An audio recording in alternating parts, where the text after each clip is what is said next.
E aí galera, aqui é Kenny Miller do canal KMG Animes e tô aqui pra falar de anime mais uma vez. E dessa vez retorno com Bakidou, capítulo 123, Bakidou 2 no caso. E por sinal finalmente saiu completo em coreano pra ter ali uma tradução prévia pra gente entender os contextos das coisas. Claro, sempre vou estar refinando e procurando uma tradução melhor pra finalizar de vez. Mas por enquanto a gente já tem uma tradução aqui, traduzir bonitinho, direitinho pra vocês. E meu amigo, algumas coisas interessantes aconteceram e outras coisas um pouco broxantes. Mas antes de comentar sobre tudo, devo te lembrar que aqui no canal tem bastante conteúdo de anime, inclusive chance nova temporada, entre outras coisas. Então se você curte esse tipo de conteúdo, deixarei um cardzinho aqui em cima para poder você estar acessando, beleza? Então deixa de resenha, deixa eu rolar e vamos ao que interessa. Primeira coisa que a gente acaba vendo aqui é justamente o Baki. Baki esse que está caminhando, temos aí a capa do capítulo bem bonita, colorida, como havia falado, né, no vídeo anterior. A gente teria, no caso, uma capa colorida, uma cor central, e também tinha falado sobre o capítulo, ou melhor dizendo, volume 13º, não, volume 13, que ia ser lançado, e aí a gente já tem a capa dele sendo mostrada e a data que ele vai vender. E aí, agora a gente vai falar no caso do capítulo. Na segunda página, logo a gente vê Yujiro caminhando pela cidade. E se é dito pelo narrador, andando. Ele estava apenas andando. E na segunda página, ou melhor, terceira página, ele fala, né, que mesmo que seja apenas isso, e ele vai andando forte pra caramba, largo pra caramba, muito monstruoso, as pessoas começam a olhar pra ele e ali se é dito. As pessoas que passavam olhavam para trás por algum motivo. E aí a gente vê uma foto que se mostra o Yujiro plantando bananeira, né? E aí se é falado, é quase como se fosse um homem andando na palma da mão de cabeça para baixo, a ponto de enganar a todos se era real ou não. Isso é muito da hora, porque quando eu vi as imagens vazadas era muito sem noção isso. E aí a correlação que ele faz aqui, na verdade, é que as pessoas estão olhando como se alguém estivesse plantando bananeira, e aí está assustando, está chamando a atenção de todo mundo. Mas na verdade o que está acontecendo é que o Yujiro só está andando e ele está chamando a atenção pra caramba. E aí na próxima página a gente já vê o Yujiro andando novamente e se é falado. É enorme, definitivamente é enorme. Seria algo como ele está fora do padrão, o suficiente para ultrapassar 2 metros de altura. Isso é legal porque o Yujiro tem 1,90, não é tão alto assim como a gente costuma ver os personagens gigantescos em Baki. A gente até mesmo tem o Pico, né, que o Yujiro diz que a galera tá cometendo é um erro fatal lutar contra ele. O Yujiro tem um certo respeito por Pico muito grande. Uma pena que Itagaki não botou eles lutando. E aí a gente vê na próxima página mais se explicando e a gente vai vendo o que tá rolando de fato. Tem uma aura aí ao redor de Yujiro e se diz o seguinte na página 6. Fora do padrão parece ser a atmosfera que cerca esse homem. Isso é interessante porque a atmosfera criada por esses caras poderosos, inclusive o Yujiro, faz as pessoas acreditarem que eles são maiores do que eles já são. E a gente teve essa explicação em Bakidou 2018, né, Bakidou 2, que realmente o próprio Sukune, quando olhou para o Yujiro, sentiu e viu ele como se ele tivesse 3 metros de altura. E o cara só tem 1,91, velho. É muito estranho. E aí, na próxima, na página 7, a gente vê se falar sobre o rosto, sobre o corpo de Yujiro. E aí se diz o seguinte: a atmosfera que ele cria, o queixo feroz e duro, e mesmo se você acertar o bastão de beisebol, não aconteceria nada. Falando que o cara é extremamente poderoso, resistente o suficiente para levar uma tacada na cara e não ia acontecer nada.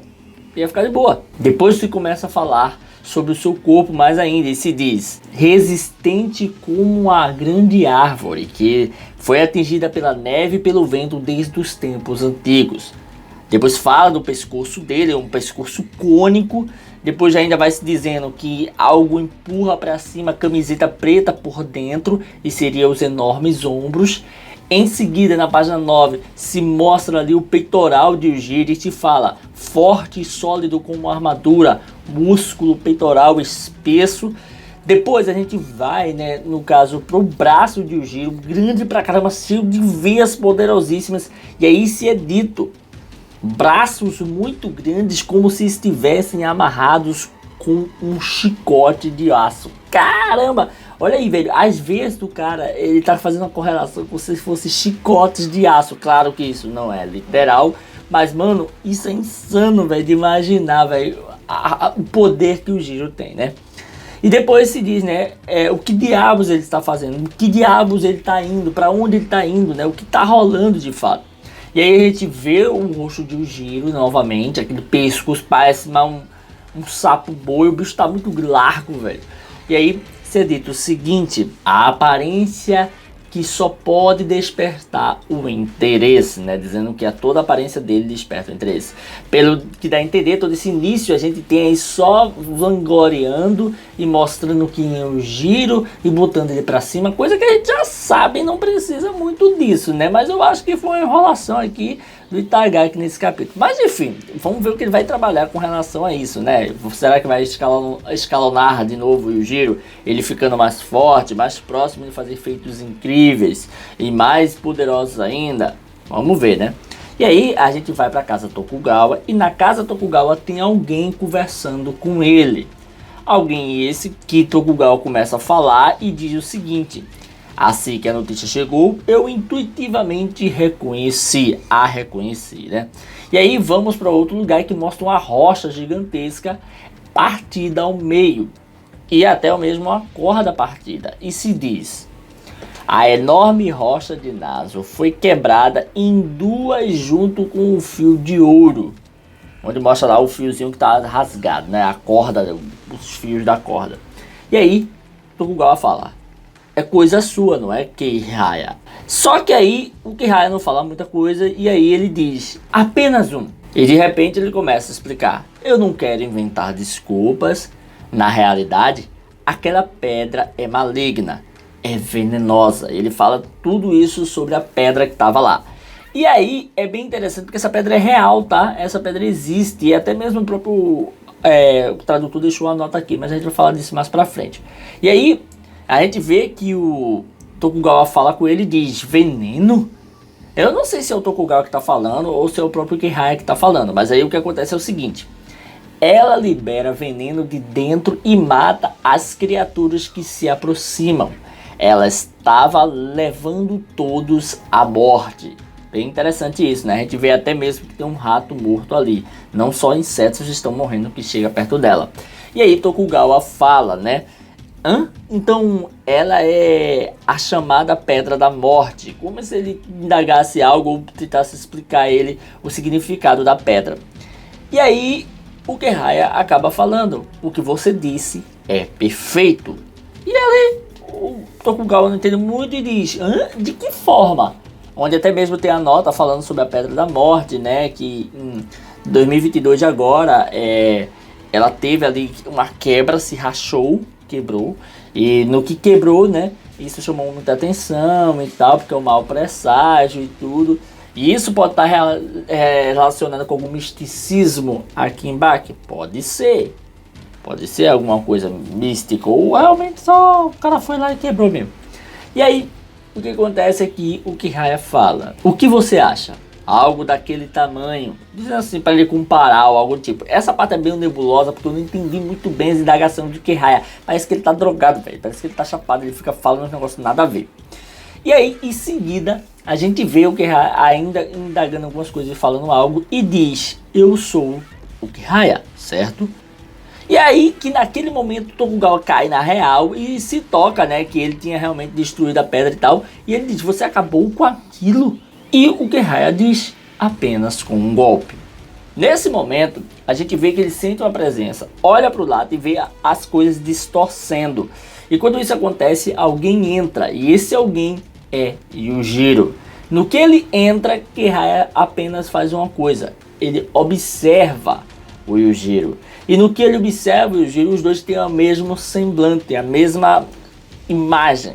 E aí é interessante notar aqui que tem uma chamativa para o próximo capítulo, né? No caso é deixado ali uma coisa de marketingzinha, e é bem legal porque ele fala assim: é o olhar profundo quando...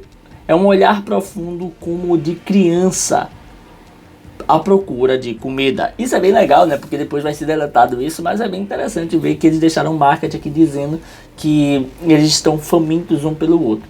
E aí, depois a gente tem aqui embaixo falando que a próxima embate, o próximo problema, o próximo capítulo será na revista número 24. É provável que dure uma semana de pausa de novo, porque lançou a revista 22 e 23 juntamente agora. Até alguma nova informação sair, a gente já tem uma semana de pausa aí programada por conta do cronograma da revista. Mas isso eu estou falando com relação ao que aconteceu, né? Porque lançou 2 revistas em uma só agora, então pode ser que eles deem uma pausa. Porém, isso aí a gente não tem certeza, tá? A Kitajouta ainda não deixou claro se vai voltar ou não esse número 24, se vai ter na próxima semana, tá certo? Se não tiver, aí Baki e todas as outras obras vão parar junto com ele, né? Porque vai ter que passar uma semana aí por conta dessas 2 revistas que saíram de uma vez. E é isso aí, pessoal. No fim, o que a gente tem é que, de fato, rolou aí uma amostra de Yujiro, novamente explicando quem o Yujiro é, sua atmosfera, o que ele tá fazendo, pra dizer, mano, não.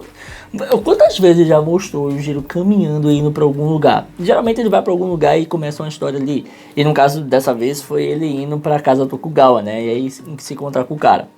Mas, mano, é muito repetitivo isso, sempre ele caminhando e mostrando qualidades dele e tal. Acho que a única parte diferente que eu até lembrei nesse episódio foi quando o Yujiro tava conversando com o Doppo sobre o Piccolo e falando que, mano, o Yujiro dizer isso, mano, vocês estão doidos, velho, vocês estão cometendo um baita de um erro fatal e pra cima de Piccolo.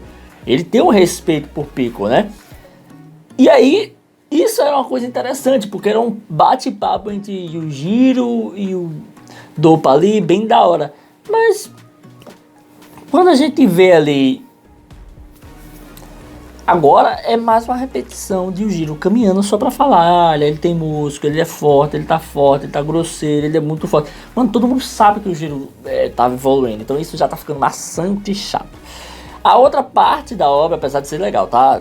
Eu vou ser hipócrita não, porque é muito legal ver o cara fortão, tal, e o Yujiro, tal, e a gente gosta do antagonista que o Yujiro é.